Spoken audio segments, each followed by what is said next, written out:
یہ جو آپ کا دعویٰ ہے ذرا اس سے تو سٹارٹ کریں. آپ نے تو بڑا یہ جسے کہتے ہیں بڑا کلیم کر دیا کہ مریم نواز جو ہے وہ پرائم منسٹر کی امیدوار بھی ہو سکتی ہیں. یہ کیوں کر اور کیسے ہوگا، اور اس کی قبولیت بھی ہوگی کہ نہیں؟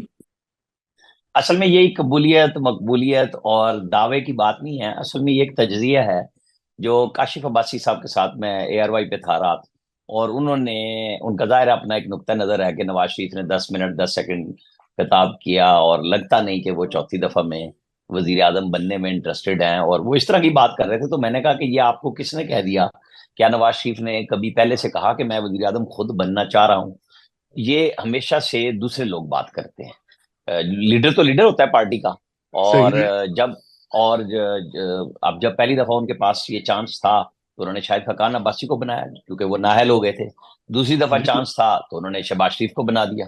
اب جب بالکل. جس جلسے کی بات ہو رہی تھی تو نہ شہباز شریف وہاں تھے نہ وہاں کوئی اور تھا، اور اپنے بعد انہوں نے مریم نواز کی سپیچ کرائی. میں یہ پہلے سے کہتا آ رہا ہوں کہ یہ ہم سب نے فرض کر لیا چونکہ وہ صوبائی اسمبلی کا الیکشن لڑ رہی ہیں تو وہ صرف اور صرف چیف منسٹر پنجاب کی کینڈیڈیٹ ہے. تو جس محترمہ بے نظیر بھٹو کے بارے میں آپ سب جانتے ہیں اور کہتے ہیں کہ جی انہوں نے ذوالفقار علی بھٹو کے ساتھ ٹریننگ کی، وہ فارن آفس میں انٹرنشپ میں رہیں، فلاں فلاں رہیں، اور انہوں نے دیکھا تھا.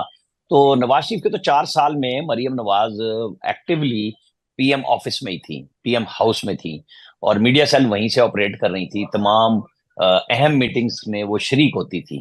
جو ہم نے دیکھا ہے وہ بے شک کئی دفعہ وہ ٹی وی اسکرین پہ نہیں ہوتی تھی اس میٹنگ میں، یا پریس ریلیز میں ذکر نہیں ہوتا تھا. بڑی اہم ترین میٹنگز میں نواز شریف ان کو ساتھ بٹھاتے تھے، اور وہ میسج یہی تھا اس وقت بھی. وہ تو بعد میں نااہلی ہو گئی، وہ قبولیت سے مقبولیت ہو گئی اور قبولیت نہیں رہی، اور پھر لوگوں نے کہا جی کاٹا لگا ہوا ہے. تو کاٹا تو نواز شریف کے سے بڑا کسی کے نام پہ لگا تھا؟ آپ مجھے بتائیں. پہلے پیپلز پارٹی کے صحیح. نام پہ بڑا کاٹا لگا تھا. تو سیاست میں ہر چیز حرف آخر نہیں ہوا کرتی، بلکہ دیکھنا یہ ہے کہ اگر یہ پی ایم ایل این جیت رہی ہے اور واضح اکثریت لے رہی ہے تو نواز شریف کیوں نہیں اس بیٹی کو لائیں گے جسے جانشین وہ بنا چکے ہیں؟ کیونکہ کبھی حمزہ شہباز ان کے جانشین تھے، پھر ہاں. انہوں نے وہ پیچھے ہوئے بوجو تو لے کے آئے وہ اپنی بیٹی کو سامنے. ان کے دونوں بیٹے تو کبھی سیاست میں آگے نہیں آئے، وہ دونوں مطلب برٹش نیشنل بھی ہو گئے لیکن وہ کبھی سیاست میں ایکٹیو نہیں ہوئے تھے. یہ بات ذہن میں رکھیے گا. وہ حمزہ ہی تھے، اور نواز شریف کے ساتھ جیل بھی انہوں نے کاٹی تھی. اب مریم تو سارے مراحل سے گزر چکی. تو میں نے یہ اس بنیاد پہ کیا ہے کہ یہ ذہن میں رکھنا چاہیے کہ صرف آپ شہباز شریف کو ہی مت دیکھیں کہ اگر نواز شریف نہیں ہے تو شہباز شریف ہی ہوں گے. تو یہ ہو سکتا ہے کیونکہ اس ملک میں باپ بیٹا اگر چیف منسٹر اور پرائم منسٹر ہو سکتے ہیں تو آپ آگے چل سکتے ہیں. مرکز میں بھی باپ کو کسی ایوان صدر میں نظر آ رہا ہو آپ کو، کیونکہ یہ کوئی ضروری نہیں ہے کہ چیزیں کتنی کلیئر ہوں گی، کیونکہ یہ ووٹ کی اکثریت پہ بات ہوگی کہ کس کے پاس کتنی اکثریت ہے. کیونکہ آج اگر آپ اگلا کریں گے یا میں بات کر دوں عمران خان صاحب کی ہاں، کریں کریں. بات جو دیکھیں نا، یہ ایک سیکنڈ 9 مئی کرنے کی دھمکی ہے. وہ جو کہتے تھے نا پلان سی، آج آپ اس کو سمجھیں کہ فرسٹریشن کا شکار ہیں وہ. جب وہ ایک ان کے ذہن میں ہے کہ فلاں جگہ پہ جیل میں ایک کیمرہ لگا ہوا ہے اور وہ کہتے ہیں کہ کرنل صاحب مجھے پتا ہے آپ سن رہے ہیں، یہ آپ کے انڈر ہے اور یہ بات کر رہے ہیں. یہ میں واقعی ایک دفعہ پہلے بھی سنا چکا. آج تو انہوں نے اس طرح کرنل کہا جب بہت سارے لوگ تھے.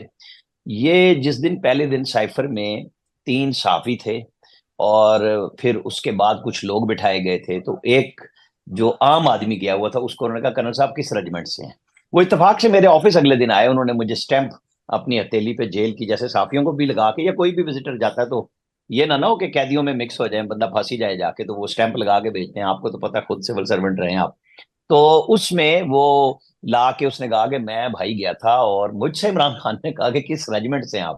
اب میں چونکہ اس کو ذاتی طور پہ جانتا ہوں کہ اس کا فوج سے لینا دینا کچھ نہیں تھا، اس نے کہا نہیں میں اسٹوڈنٹ آف لا ہوں. تو ان کے ذہن پہ وہ کرنل سوار ہیں جن کے ذریعے وہ پارلیمنٹ کو چلایا کرتے تھے، تو وہ نکل نہیں رہا ان سے. اب وہ جب کہتے ہیں کہ جی میں 90%، دیکھیں نا یہ ایک اور فوج کو نا انگیخت کرنے والی بات ہے. 9 مئی کو فوج تیار نہیں تھی، فوج نے اپنا موقع پہ فیصلہ کیا کہ ہم نے ان کو جواب نہیں دیا. لیکن اب میں آپ کو بتاؤں ڈنڈا تیل میں بھیگا ہوا رکھا ہے کہ جو ہاں. ریاست کی طرف دیکھے گا اس کے لیے معافی کسی قسم کی نہیں ہے. اور یہ ایک اشتعال دلانے والی بات ہے. دوبارہ کل آپ ایران کے حق میں بول رہے تھے، فوج نے اپنا جواب دیا تو آپ کی گفتگو کچھ اور ہو رہی ہے. آپ پاکستان کو کیا بنانا چاہ رہے ہیں یہ خان صاحب کو سمجھ نہیں آ رہی. مجھے ذرا یہ بتائیں، جو انہوں نے کہا کہ میری غلطی تھی کہ میں باجوہ کی مدد سے پاور لی، اور یہ کہ مجھے الیکشن دوبارہ کروا لینا چاہیے تھا، اور میری دوسری غلطی یہ تھی کہ میں نے جنرل باجوہ کو ایکسٹینشن دی، تو وہ کیا غالب کا شعر ہے نا کہ ہائے اس زود پشیماں کا پشیماں ہونا، کہ میرے قتل کے بعد اس سے جفا سے توبہ. تو آپ کیا سمجھتے ہیں کہ کیا واقعی عمران خان صاحب کو یہ ریلائز ہو رہا ہے کہ ان کو اسٹیبلشمنٹ کے کندھوں پہ آ کر اقتدار نہیں لہنا چاہیے، اور آئندہ بھی وہ ایسا ہی کریں گے کہ وہ اسٹیبلشمنٹ کی معاونت اور سہولت کاری کے بغیر اقتدار میں آئیں گے؟ جی رانا صاحب. مجھ اچھا جی، میری بات سنیں. اگر ہم یہ بات اتنی ہی سمجھیں کہ یہ سارا سب کچھ اتنا سادہ ہے جتنا قبلہ خان صاحب فرما رہے ہیں، تو پھر وہ جو پچھلے ہفتے انہوں نے کہا کہ مجھ سے 18 مہینے سے کوئی بات نہیں کر رہا اور میں 18 مہینے سے منتظر ہوں، تو وہ کیا آپ سے، رضا رومی صاحب سے بات کرنے کے منتظر ہیں؟ تو آپ کو اور ہمیں پتا ہونا چاہیے کہ وہ اسٹیبلشمنٹ سے بات کرنا چاہ رہے ہیں. وہ ہر قیمت پہ اقتدار چاہتے ہیں، اس کے اندر کہیں اکثریت نہیں لکھی ہوئی. وہ چاہتے ہیں بس مجھے دوبارہ وزیر اعظم بنا دو، اور کچھ نہیں ہے، کوئی شرائط نہیں ہے. مطلب یہ جو غصہ ہے یہ سب کچھ یہ ہے کہ مجھے ایک دفعہ بلا لو. اس کے بعد وہ کیا کریں گے میں نہیں کہہ سکتا، کیونکہ انہوں نے جو کرنا ہے وہ اسی طرح ہے. لیکن فوج سے محبت ان کی اٹل ہے، چاہے وہ اس کے اندر بغاوت کرا کے، چاہے اس کو دبا کے، جس طرح مرضی ہو، ان کو اقتدار کا راستہ چاہیے. وہ سیاستدانوں سے بات نہیں کرنا چاہتے. ان کو پتہ لگ گیا تھا، یہ جو جدوجہد وہ کہتے ہیں نا، ان کو پتہ لگ گیا کہ عام آدمی نے ان کے ساتھ بالکل آج وہ مقبول ہیں. ان کو یہ پتہ ہے لیکن ان کی قبولیت نہیں ہے، اسی لیے وہ کہتے ہیں میں 18 مہینے سے انتظار کر رہا ہوں. اب وہاں پہ بھی فیصلہ کلیئر ہے کہ آپ سے بات نہیں کی جانی. آپ پارٹی کے طور پہ اس وقت الیکشن میں موجود نہیں ہیں، اور جو کچھ رضا صاحب آپ اب دیکھ کے گئے ہیں، اس سے برا 8 فروری سے پہلے ہو جانا ہے. رعایت کوئی نہیں ہونی، کسی بھی امیدوار کے ساتھ نہیں ہونی. یہ 9 مئی کا خمیازہ اس 8 فروری میں بھگتیں گے. میں نے آپ کو جیسے پہلے کہا کہ وہ 9 مئی تو انہوں نے برداشت کر لیا جس طرح بھی کیا فوج نے. اب وہ کسی کو اجازت نہیں دیں گے کہ وہ اس قسم کی کوئی حرکت کرنے کے لیے کرے، تو بہت زیادہ سختی ہوگی. اور وہ جو ڈنڈا جھنڈے میں سے نکل گیا وہ ان کے ہاتھ میں ہے اس وقت، اور وہ بہت بری طرح ان کو 25 مئی بہت ہلکا لگے گا جو رانا ثناء اللہ کی حکومت میں ان کو ملا تھا. ان کو بالکل بھول جانا چاہیے کہ اب یہ لڑائی لڑ سکیں گے. ان کے آپ دیکھ لیں، یہ جو مروت صاحب جا رہے ہیں، اگر ایکچولی آپ چیک کر لیں کہ وہاں پہ کراچی میں کتنے لوگ موجود تھے، مجھے تبصرہ کرنے کی ضرورت نہیں ہے. وہ سوشل میڈیا پہ کمپین ہونا اور کوئی بات خاص ہے، گراؤنڈ پہ ہونا اور بات ہے. خاص پذیرائی نہیں ان کی ہوئی. لیکن رانا صاحب پھر یہ سلسلہ تو کہیں نہیں رکے گا نا. اگر آپ سب یہ کہہ رہے ہیں کہ جی 9 مئی کا خمیازہ بھگتنا پڑے گا الیکشن میں، تو پھر یہ بھگتیں گے، اس کے بعد ایک اور سائیکل ہوگا.